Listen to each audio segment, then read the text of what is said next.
Haleluya. Salam saudara-saudaraku dan teman-teman semua. Saya Evangelis Eti Sinurat. Pada sore hari ini ditemani oleh seorang Bapak Pendeta atau Gembala Jemaat. Namanya siapa, Pak? Saya Krisono, seorang Gembala Jemaat. Puji Tuhan. Pada kesempatan sore hari ini saya akan menanyakan pertanyaan yang ditanyakan oleh saudara-saudara mengenai firman Tuhan, ya Pak. Oh iya. Pertanyaannya begini. Di Yohanes 1 ayat 12 mengatakan, tetapi siapa yang menerimanya atau semua orang yang menerima Yesus Kristus, maksudnya diberinya kuasa menjadi anak-anak Allah, yaitu mereka yang percaya dalam namanya. Nah, pertanyaannya, apa maksudnya diberi kuasa menjadi anak-anak Allah? Silakan, Pak. Ya, baik. Shalom sebelumnya. Selamat berjumpa dengan kami. Nah, pertanyaan tadi ya, Bu ya, tentang firman dari Yohanes pasal 1 ayat 12, yaitu yang mengatakan semua orang yang menerimanya, yaitu menerima Yesus Kristus, diberi kuasa supaya menjadi anak Allah, yaitu mereka yang menerimanya, yang mereka percaya kepada di dalam namanya. Nah, tadi di sini ada dikatakan tentang diberi kuasa menjadi anak-anak Allah. Nah, saudaraku, kalau diberi kuasa itu ada hubungannya dengan jabatan, ya. Jadi tidak ada orang yang berkuasa tanpa memiliki jabatan, atau sebaliknya dikatakan kalau seorang menerima jabatan, dia memiliki kuasa. Nah, jadi ini ada hubungannya diberi kuasa menjadi anak-anak Allah dengan jabatan yang kita terima. Ini anugerah besar, ya. Jadi apa jabatan yang kita terima sebagai anak-anak Allah? Nah, yang pertama, ini disebutkan di dalam Alkitab, kita itu memiliki, kalau boleh saya katakan, jabatan rangkap, ya, sebagai imam dan raja. Nah, itu kalau kita lihat ayatnya, ada banyak sekali ayat-ayatnya, tapi salah satunya saya sebutkan dari 1 Petrus pasal 2 ayat yang ke-9, dikatakan demikian, tetapi kamulah bangsa yang terpilih, imamat yang rajani. Nah, ini maksud saya. Jadi kamulah bukan saja bangsa yang terpilih, tapi disebutkan juga imamat yang rajani. Nah, kata-kata imamat yang rajani ini berbicara tentang rangkap jabatan, yaitu sebagai imam dan raja. Nah, itu tadi yang saya maksud dengan jabatan rangkap, ya. Dan itu ditegaskan di dalam Alkitab bahwa itulah jabatan kita. Nah, jadi itu maksudnya, Bu Eti, ya, bahwa kita menerima kuasa sebagai anak-anak Allah tuh kita memiliki jabatan sebagai imam dan sebagai raja. Oh, puji Tuhan. Jadi bukan hanya imam atau hanya raja saja, begitu ya, Pak? Ya, bukan, keduanya. misalnya kan ada juga yang mengatakan mungkin kita tuh sebagai imam, ada juga yang sebagai raja. Ternyata harus rangkap, ya. Imam dan raja. Nah, apakah seperti kami ini, ibu rumah tangga, pelajar misalnya, mahasiswa, karyawan adalah imam dan raja juga?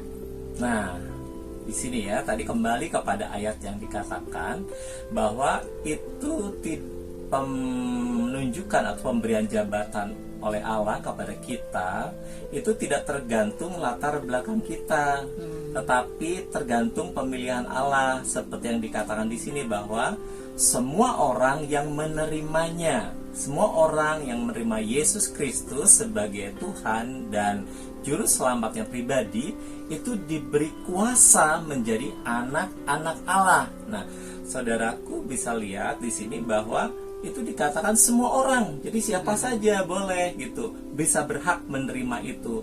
Kalau Anda seorang pelajar dan Anda percaya Yesus adalah Tuhan dan juru selamat Anda, kepada Anda diberikan jabatan ini, yaitu sebagai imam dan raja di hadapan Allah, ya. Atau Anda sebagai seorang ibu rumah tangga biasa bahkan. Tapi kalau Anda menerima Yesus Kristus sebagai Tuhan dan Raja, kepada Anda diberikan jabatan ini, yaitu imam dan raja. Nah, itulah anugerah yang kita terima, bukan berdasarkan siapa kita, bukan berdasarkan titel kita, bukan berdasarkan latar belakang Anda, tapi berdasarkan kepercayaan kita kepada Yesus sebagai Tuhan, penyambutan kita kepada Dia sebagai Tuhan. Begitu kita menerima Dia, langsung kepada kita diberikan anugerah ini, jabatan ini, yaitu sebagai imam dan raja. Satu contoh ya, misalnya saya sampaikan, kalau Anda ini seorang anak dari raja, itu Anda nggak punya pilihan, kepada Anda tuh langsung mendapat hak sebagai anak raja, dan Anda adalah calon raja, begitu. Itu dengan sendirinya. Nah, jadi nggak lihat latar belakang Anda apakah bagaimana. Kalau Anda anak dari seorang raja, anak laki-laki ya kalau di dunia ini, Anda pewaris tahta langsung dengan sendirinya, calon raja, begitu. Ya itu Bu, begitu. Oh, puji Tuhan. Jadi yang menerima jabatan imam dan raja ini, jabatan rangkap ini, semua orang yang sudah dilahirkan kembali, begitulah ya, kira-kira ya, betul. Yang sudah bertobat dan menerima Yesus sebagai Tuhan, yang sudah dibaptis oleh Roh Kudus, ya. Jadi semua kita otomatis. Jadi bukan sekedar hanya jadi orang Kristen, kan banyak ya orang yang mengatakan ya kami sudah jadi Kristen, sudah selesai. Oh enggak, Kristen itu hanya sebutan aja di dunia ini, tetapi dia di hadapan Allah dia memiliki jabatan yang luar biasa ini ya. Karena sebagai anak-anak Allah, anak-anak Allah diberi kuasa ya, sebagai anak Allah itu diberi kuasa menjadi imam dan raja, karena Bapa kita Yesus Kristus Raja di atas segala raja, Tuhan di atas segala Tuhan. Dia juga raja di akhir zaman, sampai akhir zaman. Maksud saya ya, jadi ada pertanyaan lagi, sampai kapan kita menjabat imam dan raja ini? Apakah sampai seumur hidup kita atau sampai kapan, Pak? Oh iya. Nah, di dalam terang Alkitab disebutkan kembali sampai berapa lama. Ini sesuatu yang serius ya saudaraku ya. Sebelum saya sampaikan ini ya, bahwa jabatan imam dan raja itu sesuatu yang serius. Kepada saudara misalnya, kalau oleh presiden diberikan jabatan misalnya Kapolri, itu sesuatu yang serius, harus dijalankan dengan serius, bukan sekedar sudah jadi Kapolri lalu tiduran gitu. Enggak, dia diberikan wewenang, diberikan tanggung jawab, ada tanggung jawab, dan diberikan otoritas gitu ya. Jadi ini sesuatu yang serius. Saya harap semua orang-orang Kristen boleh memperhatikan dan mengetahui bahwa kepada saudara yang telah menerima Yesus Kristus sebagai Tuhan dan Juru Selamat, kepada ada telah diberikan jabatan ini, yaitu imam dan raja. Nah, tadi tentang pertanyaan yang tadi ya Bu ya, ditanyakan sampai berapa lama. Nah, dalam Alkitab dikatakan bahwa begitu kita kita menerima Yesus, langsung kepada kita diberikan jabatan ini sebagai imam dan sebagai raja. Nah, lalu selama hidup kita di dunia ini,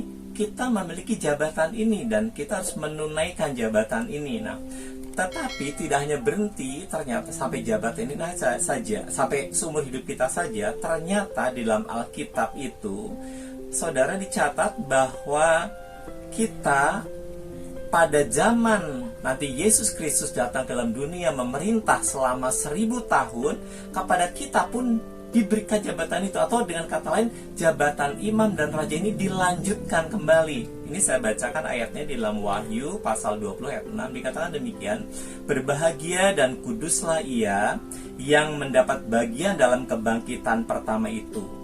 Kematian yang kedua tidak berkuasa lagi atas mereka, tetapi mereka akan menjadi imam-imam Allah dan Kristus, dan mereka akan memerintah sebagai raja bersama-sama dengan Dia, bersama-sama dengan Kristus 1000 tahun lamanya. Nah ini Haleluya. kerajaan 1000 tahun nanti waktu Yesus datang ke dalam dunia yang kedua kalinya, dia akan mendirikan kerajaan di dunia ini selama 1000 tahun. Di sana pun kita melanjutkan di catatan lama kita jabatan kita ini sebagai imam dan sebagai raja. Ini luar biasa Haleluya. sekali anugerah Allah ya. Ya begitu Bu. Terus? Lalu ada lagi dicatat lagi dalam Alkitab, ternyata bukan hanya di bumi selama kita hidup, bukannya di bumi selama 1000 tahun, bahkan nanti sesudah langit dan bumi yang lama ini tidak ada, sudah selesai kiamat ya, sudah habis nih, lalu datang bumi, langit dan bumi yang baru, dicatat lagi nih dalam Alkitab, dalam kitab Wahyu pasal 22 ayat 3 dan ayat yang kelima ya. Wahyu pasal 22 ayat 3 dan 5 dikatakan, maka tidak akan ada lagi laknat, tahta Allah dan tahta anak domba akan ada di dalamnya, dan hamba-hambanya akan beribadah kepadanya. Dan malam tidak ada lagi di sana, dan mereka tidak memerlukan cahaya lampu dan cahaya matahari, sebab Tuhan Allah akan menerangi mereka. Dan, nah ini, mereka akan memerintah sebagai raja sampai selama-lamanya. Wah, luar biasa. Haleluya. Ya, jadi ini yang luar biasa. jabatan imam dan raja ini sampai selama-lamanya. Dari Wah, sejak luar kita biasa. dilahirkan kembali sampai selamanya ya, sampai Ya. kerajaan 1000 tahun kita Ya. juga masih jadi imam dan raja, sampai di langit bumi baru, yaitu persisnya kita itu ada di Yerusalem baru ya, Ya, Pak. di Di Yerusalem baru kita juga memerintah sebagai raja raja selama-lamanya. Oh, puji Tuhan. Nah ini bisa dimengerti begini Bu, kenapa sampai selama-lamanya? Karena Allah yang memanggil kita sebagai imam dan raja ini Allah yang kekal. Nah Iya, itu iya. karena dia Allah yang kekal, maka dia mau anak-anaknya pun memerintah dengan dia selama-lamanya secara kekal begitu ya. Jadi Allah kita karena Allah yang kekal, dia Bapa kita, dia memanggil kita menjadi anak-anaknya, diberikan kita kuasa sebagai imam dan raja. Karena dia Allah yang selama-lamanya, maka dia mau kita anak-anaknya pun memerintah sebagai raja selama-lamanya. Haleluya, Puji Tuhan. puji Tuhan. Satu lagi pertanyaan, Pak. Boleh? Bagaimana praktisnya kita Oh. menjalankan jabatan imam dan raja ini? Ya, ada ciri khas khusus imam dan raja ya. Seorang imam itu memiliki tugas atau dia punya hak untuk mendekat kepada Allah. Nah ini yang dinyatakan dalam Alkitab. Seorang imam itu diberikan kesempatan atau diberikan hak untuk datang mendekat kepada Allah, untuk melayani Allah. Dan hak itu diberikan bukan berdasarkan keinginan dia, tetapi itu pemberian dari Allah. Tidak ada manusia yang bisa memilih jabatan ini bagi dirinya sendiri, tidak ada kalau tidak diberikan oleh Allah. Nah ini anugerah yang besar sekali ya. Saya berharap umat Kristen makin menyadari tentang anugerah yang begitu besar sebagai imam Allah, yaitu sebagai orang-orang yang diberikan hak untuk mendekat, untuk melayani Allah. Nah, jadi yang pertama ini secara praktis ya, kalau kita melayani Allah adalah orang-orang yang datang ke hadirat Allah untuk menyembah Dia, untuk memuji, untuk mengagungkan namanya, dan untuk bersyafaat, berdoa di hadapan Allah. Nah, ini sebabnya ini jadi tugas yang penting bagi kita sebagai imam Allah. Bagaimana kita dalam kehidupan kita yang praktis sehari-hari harus memiliki kehidupan yang menyembah, itu yang pertama ya. Kemudian kehidupan yang memuji, ya, memuji Dia. Itu pujian itu menjadi bagian hidup kita anak-anak Allah yang wajar karena kita adalah imam Allah. Ketiga, kita adalah orang-orang yang harus menaikkan doa dan permohonan bagi banyak perkara, bagi orang-orang di hadapan Allah. Nah, itulah tugas kita sebagai imam ya. Nah, di dalam Efesus pasal 6 ayat 18, dalam segala doa dan permohonan, berdoalah setiap waktu di dalam roh dan berjaga-jaga di dalam doamu itu dengan permohonan yang tak putus-putusnya untuk segala orang kudus. Nah, ini salah satu tanda panggilan doa yang tak putus-putus, yang terus-menerus, itu adalah bagi seorang imam. Nah, itulah tugas kita yang praktis. Jadi, tugas ini bukan hanya diberikan bagi seorang pendeta saja, bukan sebagai hamba-hamba Tuhan, bukan sebagai mungkin seorang pekerja, bukan. No, tugas ini seperti tadi dikatakan dalam Yohanes pasal 1 ayat 12, diberikan pada semua orang yang menerima Yesus sebagai Tuhan. Karena dia sudah diberi kuasa sebagai anak Allah, dia otomatis diberikan kuasa sebagai imam, ya, diberikan jabatan sebagai imam. Nah, tugas ini harus dilakukan. Itu yang pertama, ya Bu, ya, yang jabatan imam. Yang kedua, jabatan seorang raja. Raja itu dia dinyatakan dengan kuasa. Kuasa ini ada hubungannya dengan perkataan. Nah, seorang raja itu bukan dinyatakan dengan kekuatannya, dengan tenaganya, bukan. Seorang raja itu cirinya dia berkuasa dalam perkataannya. Nah, anak-anak Allah, seorang raja ini, dia harus belajar memakai kata-katanya itu untuk berkuasa. Nah, sebabnya ada saat disebutkan juga dalam Alkitab bahwa dari sejak bayi-bayi, bahkan yang masih menyusui, Tuhan dikatakan sudah meletakkan dasar kekuatan di mulutnya ini terhadap musuh-musuhnya. Ini salah satu tanda panggilan kita bahwa dari bayi-bayi, bahkan waktu kita masih dilahirkan pun, karena sudah dipilih oleh Allah, kepada kita sudah diberikan dasar kekuatan di mana? Di mulut. Kenapa? Karena kita adalah seorang raja. Nah, raja itu kekuatannya ada di mulutnya. Nah, jadi seorang raja itu harus belajar memperkatakan kehendak Allah dalam hidupnya ini. Nah, contoh salah satu ya, mengapa Yesus berkata kepada kita, kepada umat Tuhan, diajarkan kalau ya katakan ya, kalau tidak katakan tidak. Nah, ini salah satu pelajaran menjadi seorang raja. Raja itu harus berkata jika ya, ya, jika tidak, tidak. Raja tidak boleh salah. Dia tidak boleh mengatakan kalau iya dikatakan tidak atau sebaliknya. Tapi seorang raja harus belajar lurus perkataannya. Nah, ini seorang raja. Itu Yesus latih umatnya. Jika ya, katakan ya. Jika tidak, katakan tidak. Lalu misalnya dikatakan lagi dalam Alkitab, jangan kita mengucapkan kata-kata yang sia-sia, ya, kata-kata yang sembrono, ya. Seorang raja nggak bisa begitu. Kalau raja mau dipakai mulutnya berkuasa, dia harus belajar mengatakan yang lurus, yang benar, ya. Baru dia punya lidah yang berkuasa. Ada janji, Bu, di dalam kitabnya dikatakan, Allah mengatakan begini, jikalau kamu tidak lagi mengucapkan kata-kata yang hina, maka kamu akan menjadi penyambung lidah bagi Allah sendiri. Waktu kita berkata-kata, Allah sendiri yang berkata-kata. Nah, makanya sebabnya dalam praktek seorang raja, misalnya begini ya, kalau raja ini melihat ada orang yang kerasukan setan, ya Bu, ya, misalnya gitu ya, ini nggak benar, ini sesuatu yang tidak benar.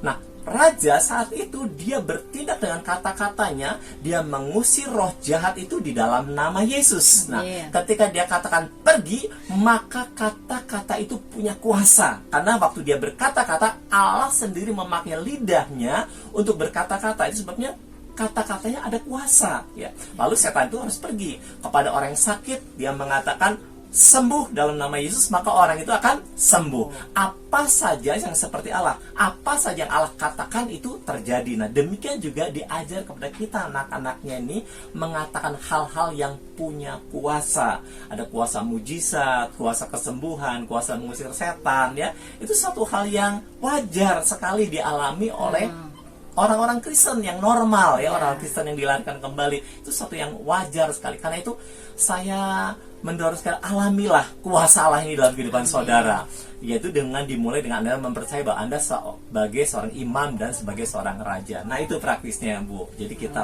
mengalami itu, ya. Puji Tuhan, saudara-saudaraku, pertanyaan-pertanyaan kita pada sore hari ini sudah terjawab, dan marilah kita bersama-sama melaksanakannya dalam kehidupan kita sehari-hari. Tadi sudah dikatakan secara praktisnya, ya. Marilah kita menyembah Tuhan, memuji, memuliakan Tuhan, selalu bersyukur kepada Tuhan dalam roh dan kebenaran. Haleluya. Juga kita melaksanakan jabatan raja kita di muka bumi ini ya. Kerajaannya bukan kerajaan di dunia ini ya Pak, tapi Ya. kerajaan secara rohani. Jangan biarkan iblis merajai hidup kita atau hidup keluarga kita atau hidup di orang-orang yang kita kasihi, di kota kita atau di negara kita. Ya, betul. Marilah kita selalu berdoa syafaat, berdoa di dalam roh, supaya Yesus Kristus sebagai Raja di atas segala raja, dan kita adalah raja-rajanya, imam-imamnya boleh bekerja sesuai dengan kehendak Tuhan. Terima kasih. Amin. Pada sore hari ini sampai di sini dulu. Nanti lain kali kita lanjutkan dengan tema-tema yang lain. Terpujilah nama Tuhan Yesus. Haleluya. God bless you. Tuhan berkati. Amin.